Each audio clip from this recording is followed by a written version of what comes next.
They did not send a fleet. They did not send an ultimatum or a warning shot or even a translator.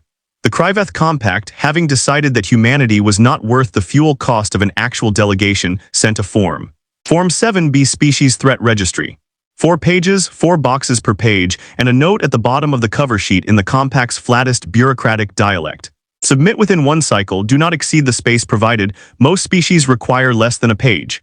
The form had arrived on actual paper, which was itself a small insult, because paper was the Compact's way of saying this species is not worth a data packet, and a data packet was the Compact's way of saying this species is not worth a courier. Dr. Amara Voss read the cover sheet twice before she picked up a pen. The purpose statement took 3 sentences to say almost nothing. This assessment facilitates appropriate categorization within Compact threat tiers, ensuring efficient allocation of monitoring resources commensurate with actual demonstrated capability. Translated into something a person could use, it meant, "We expect you to be a rounding error, and we would like that in writing, with your own signature underneath it." Registrar Threll Vantik delivered the form in person, which was unusual enough that half of Geneva Station turned out just to watch him do it. He smiled the entire walk from the shuttle bay to the conference room, the specific smile of a man explaining a rule to a child who has already broken it and doesn't know it yet. His English had no accent at all, because he had spent 4 decades perfecting the absence of one, the kind of fluency that exists only to prove a point rather than to communicate. "Most delegations find the process quite brief," he said, setting the form on the table as if it might be contagious. Population estimate, technology tier, notable military assets, adaptability under threat. There is rarely much to write. He left a single printed line stapled to the front page, the closest thing to a compliment the Compact's registry office had ever issued a new contact. Charming, ambitious, statistically unlikely to require reclassification within our lifetimes. Voss read that line once and did not smile back, because somewhere behind her ribs a very specific kind of anger was quietly replacing the disappointment. And anger, unlike disappointment, is useful for exactly one thing. It makes people finish paperwork. She was not a diplomat, she was not a general. She was a logistics epistemologist, a job title she had spent 11 years explaining at parties before giving up and just saying, "I count things for a living," and her actual function was answering one question professionally. What can a civilization truly do, once you stop counting what it claims and start counting what it has already quietly built? She had written the paper predicting humanity's orbital shipbuilding capacity would triple within a decade, and the review board had called it optimistic bordering on delusional. It had happened in 6 years, not 10, and nobody on that review board had ever apologized for the 8 of them who voted against publishing it. The habit that made her good at her job was the same habit that had made her insufferable at conferences for over a decade. She refused to count a capability until she had watched it get built, tested, and repeated at scale. Because a nation's stated intentions and a nation's shipping manifests almost never agreed with each other, and only one of the 2 documents was ever honest by accident. Vantik's form assumed the opposite method entirely. It assumed a species would simply describe itself accurately in 4 short lines, the way the Compact's client worlds always had, because a species that had been junior to the Compact for 3 centuries eventually stopped bothering to lie about its own limitations. Humanity had never been junior to anyone for 3 centuries. Humanity had barely stopped being junior to itself. The conference room had gone very quiet after her one line to Vantik, the kind of quiet that comes from an entire room deciding at once not to be the person who fills it, and Vantik had filled it himself instead, apparently mistaking the silence for confusion rather than calculation. He tapped the form once, twice, and told her the deadline again as though repetition were a form of kindness.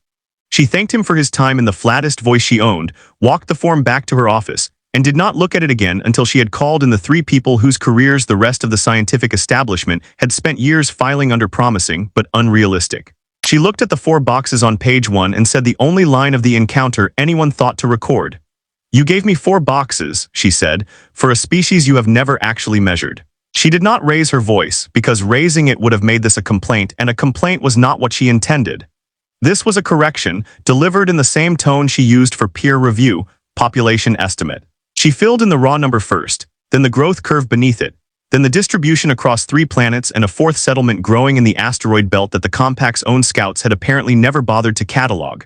Because a population figure without a trajectory is a lie told through omission, and she did not intend to lie on a government form even to spite the government that issued it. The box allowed for 4 lines. She filled the margin, then started a second sheet because the growth curve alone told a story the box was never built to hold. Technology tier came next, and for that she needed Dr. Femi Bonsu, who had spent 6 years being told his materials research was thermodynamically embarrassing. His rejected dissertation abstract still hung, framed above his desk, purely so he could look at it while he worked. Right up until the day a compact-grade hull sample landed on his bench and quietly disagreed with every paper that had rejected him. He picked the sample up, turned it once under the light, and said nothing for 11 seconds, longer than Voss had ever seen him go without narrating his own thoughts out loud. "This isn't compact-tier armor," he said finally, setting it down with more care than he'd picked it up with. "This is what they sell to species they aren't worried about. The lattice bonding here is decades behind what we retrofitted onto our own hulls last year, because none of us knew we weren't supposed to be able to do it yet." He filled 3 paragraphs without pausing. Voss copied all 3 into the technology tier box and reached for a 3rd sheet before he'd finished the 2nd. Notable military assets called for commander-turned-analyst Rosa Itter, who had once been laughed out of a funding review, gently, and then not so gently. And then in an email she still kept unread out of principle, for insisting that a defense network built entirely from civilian shipping infrastructure could outperform a dedicated navy at a fraction of the cost. Itter did not sit down when she read the question. She stood at the window for a long moment, because the specific number she was about to say out loud had lived quietly in a classified appendix for 2 years, unread by anyone who would ever be asked to write it into a permanent record. "Every cargo hauler built since the Compact Scouts first passed through our system carries a modular weapons mount as standard equipment," she said. "We didn't design that expecting a war. We designed it because retrofitting a warship from a hauler takes 4 days, and retrofitting a hauler from a warship takes 4 months, so we built the whole fleet backward on purpose, while everyone assumed we were only building trade ships." The box asked for notable assets in 4 lines. Itter's answer required a 4th page that did not exist anywhere in the Compact's original template, so Voss stapled on one of her own and numbered it by hand. The last specialist she needed was Dr. Matteo Solis, whose long-standing theory that human logistics networks could double as an early warning grid had been dismissed for 3 straight years as interesting, but not actionable. Solis kept every rejection letter in a drawer labeled in his own handwriting evidence. He read the 4th box, adaptability under threat, and laughed once, a low, humorless sound, the kind that isn't about anything being funny at all. "We already run this," he said. "Every port authority on Earth reports anomalous traffic to the same coordination office that handles hurricane response and supply shortages. We built humanity's early warning system out of the exact tool we use to track shipping delays. Because a threat and a supply chain disruption look identical on a screen right up, until the moment you already know the difference between them." Voss did not summarize that answer for the form. She let it stand in full, because shortening it would have made it sound smaller than it actually was, and this was not a document where she intended to make anything sound smaller. Each specialist, once finished, stayed in the room instead of leaving, which Voss noticed only in retrospect. Bonsu kept his hand resting on the hull sample as though it might reveal something further if he waited long enough. Itter stood by the window with her arms crossed, running numbers that had nothing left to do with the form and everything to do with the 50 haulers still queued for production. Solis sat with the rejection letter drawer open on his lap, reading through 3 years of the word unlikely written in 3 different reviewers' handwriting.